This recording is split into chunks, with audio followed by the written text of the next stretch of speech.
My grandparents lived in this big, drafty old house out in the countryside. It wasn't isolated exactly, but their nearest neighbors were a good half-mile down a winding dirt road. Every summer, my parents would ship me off there for a couple of weeks, mostly to give them a break, partly because my grandma still believed country air was good for a growing boy. I was maybe 13 during the summer this all happened. The house itself was a maze to me. Narrow staircases, dimly lit hallways, and rooms that seemed to exist just to hold forgotten furniture under white sheets. My room was on the second floor, facing the backwoods. The window looked out onto a thick line of ancient oak trees, almost like a wall of dark green. The first odd thing was the knocking. It started a few nights into my stay, a faint, rhythmic tap, tap, tap coming from outside my window. Not loud, just persistent. I figured it was a branch hitting the glass, or maybe a bird. I'd ignore it, pull the covers tighter, and eventually drift off. But it kept happening, night after night, always around 2 or 3 a.m. Always the same, soft, almost deliberate rhythm. One morning, I mentioned it to my grandpa at breakfast. He just grunted. Probably a squirrel, Bobby. They get curious. Grandma told me to stop imagining things. I knew they wouldn't believe me if I told them it didn't sound like a squirrel. The knocking got stranger. It wasn't just on my window anymore. One night, I heard it from the living room downstairs, then the kitchen. It was moving, slowly, around the house. Tap, tap, tap. A distinct, human-like cadence. It sounded like someone was patiently knocking on every single window, one by one, circling the house. I started staying up, frozen in bed, listening. My heart would pound against my ribs. I knew it wasn't my grandparents. They slept like logs. I knew it wasn't an animal. This was intentional. One night, the knocking started downstairs, then moved to the side of the house, getting closer to my window. I heard it on the guest room window next door, then the bathroom, then my window. Tap, tap, tap. It paused there, longer than usual. My breath hitched. I could feel my eyes wide in the darkness, staring at the window, desperate not to make a sound. Then the knocking moved. Not away from my window, but towards the wall connecting my room to the next one. And it continued there, on the interior wall. It sounded like someone was knocking on the inside of the house. From the hallway, maybe, or from another room. I shot out of bed, heart hammering, and quietly, carefully, opened my door. The hallway was pitch black, silent. The knocking had stopped. I crept to my grandparents' room, peeked in, and saw them both sleeping soundly. The next day, I was jumpy. I tried to convince myself it was just old house noises, pipes, wind, anything but what it felt like. That night was the worst. The knocking began, not outside, but inside the house immediately. It started from the ground floor beneath my room. A deep, hollow knock, like on a wooden door. Thump, thump, thump. Then it moved, slowly ascending the main staircase. Thump, thump, thump. It passed the landing, getting closer to the second floor. Thump, thump, thump. I pulled the covers over my head, squeezing my eyes shut. I could hear every single deliberate knock. It was slow, heavy, and methodical. It reached the top of the stairs. Thump, thump, thump. Then it paused, directly outside my bedroom door. The silence was deafening. I could feel my own heartbeat in my ears. I squeezed my eyes shut tighter, holding my breath. After what felt like an eternity, but was probably only 30 seconds, I heard a creak. The subtle sound of the old floorboards outside my door. It was moving, slowly, Then a faint, barely audible tap, tap, tap came from inside my closet. I screamed. A raw, piercing sound that woke the whole house. My grandpa burst in, flicking on the light. "Bobby! What in tarnation?" I was pointing frantically at my closet. He opened it, looked inside. Nothing, just my clothes and shoes. Grandma came in, rubbing her eyes, asking what was wrong. I tried to explain. The knocking, inside, in my closet. They looked at each other, then back at me with concerned, tired expressions. They told me I'd had a nightmare, that the old house makes funny noises. They gave me some warm milk and made me sleep on a cot in their room for the rest of my stay. I never went back to that house for a summer. They eventually sold it a few years later. I sometimes wonder about the next family that moved in. I wonder if they ever heard the knocking. And I wonder, if they did, if they ever heard it from inside their closet too. Because whatever was doing the knocking, it wasn't just outside. It wanted in. And that night, it finally got there.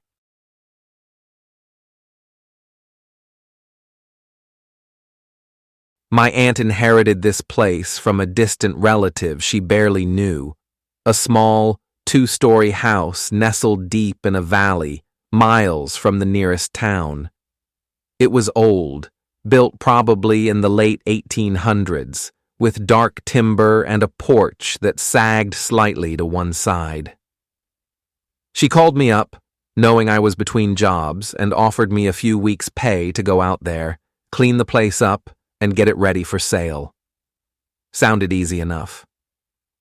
I drove out there in late spring. The valley was quiet, almost unnaturally so.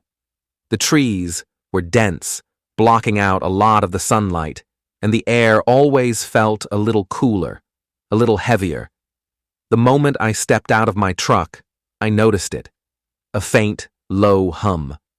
Like a refrigerator running, but deeper. Almost felt in your bones. I figured it was just the wind through the power lines or something. Inside, the house was musty, filled with the scent of aged wood and forgotten dust. The windows were grimy, and the light struggled to pierce the gloom. As I started opening windows and sweeping, the hum seemed to grow louder, more present.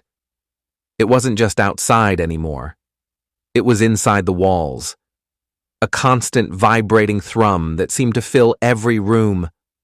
I looked for the source, the fuse box, the water heater, the old furnace in the damp basement. Nothing. Everything was either off or too quiet to be causing such a pervasive sound. I'd press my ear against a wall, and the hum would feel like it was right there, just beneath the plaster. A few days in, the hum started to change. It wasn't just a monotonous drone anymore. Sometimes it would pulse, a low throb, throb, throb, almost like a heartbeat. Other times it would rise slightly in pitch, a high, thin whine that set my teeth on edge before settling back into its deep rhythm. It felt alive. I tried sleeping with earplugs, but the hum felt like it resonated in my skull. I started having vivid, unsettling dreams. Not nightmares exactly, but dreams where I was always falling or submerged in dark water with that same low hum vibrating all around me. I'd wake up in a cold sweat, the hum filling the silent house. One evening, I was in the kitchen, washing up after dinner. The hum was particularly strong, thrumming against the sink pipes. I glanced towards the small window above the sink, which overlooked the back garden. It was starting to get dark, and the shadows were long and indistinct. As I watched, I saw it. A movement in the far corner of the garden, near the overgrown bushes. It was just a flicker, a fleeting shape. I dismissed it as a deer or a rabbit, but then, as I continued washing, I saw it again. Something moved. It wasn't an animal.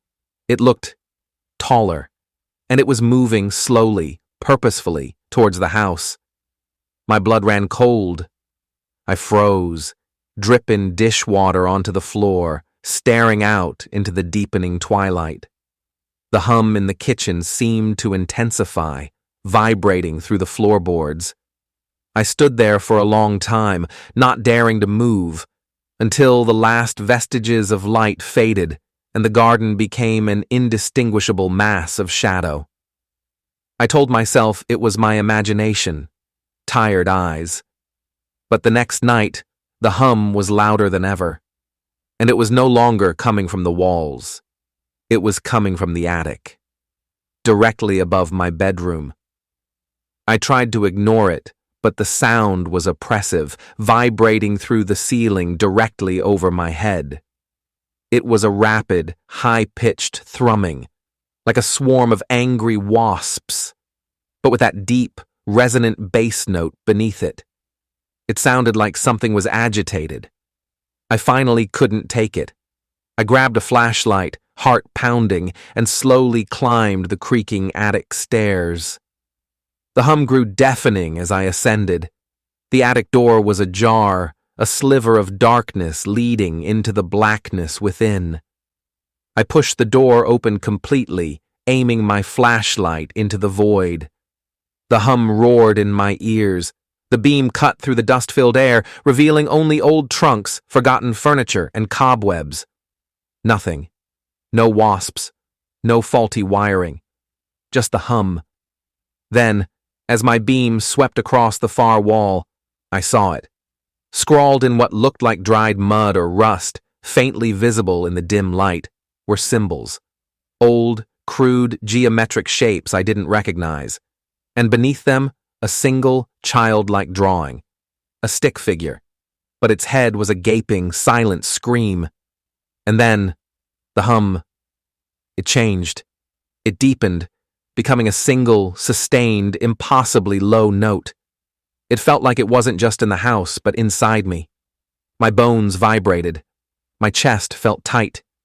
It wasn't a mechanical hum anymore. It was a voice. The hum wasn't just a sound. It was the house, breathing. And it was speaking. I didn't wait.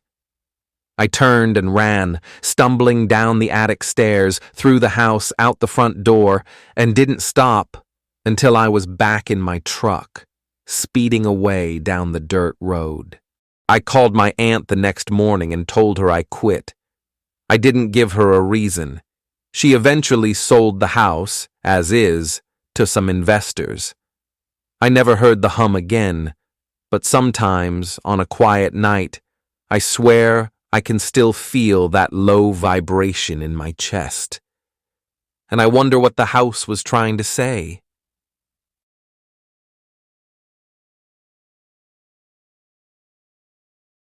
It was my first apartment after college, a small, slightly run-down place in an older building. Nothing fancy, just affordable. My unit was on the 3rd floor at the very end of the hallway.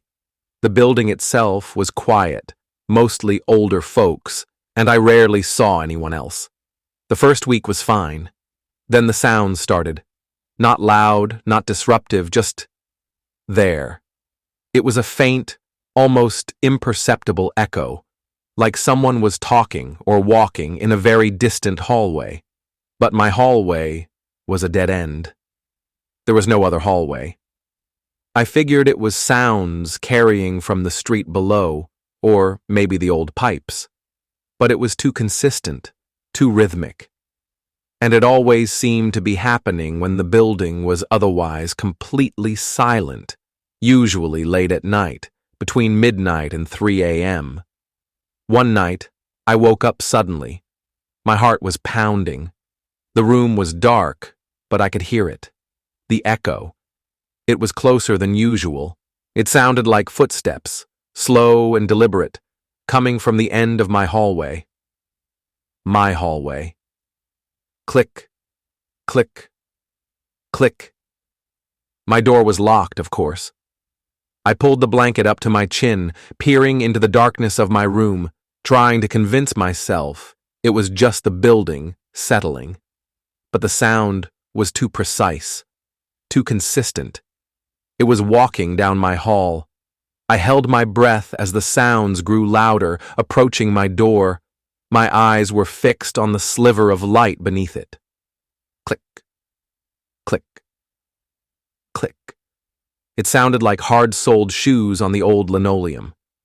Then, the footsteps stopped, right outside my door. The silence that followed was heavy, suffocating.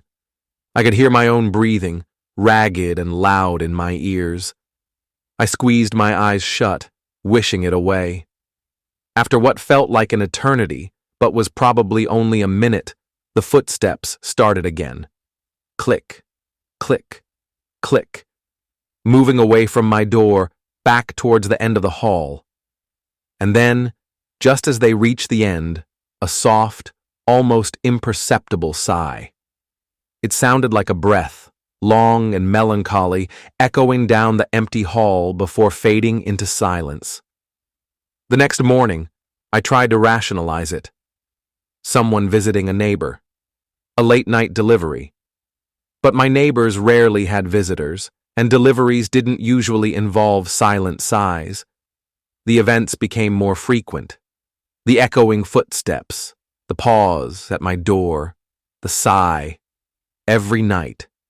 It was always the same rhythm, the same faint echo. I started putting a chair against my door, even though it was locked.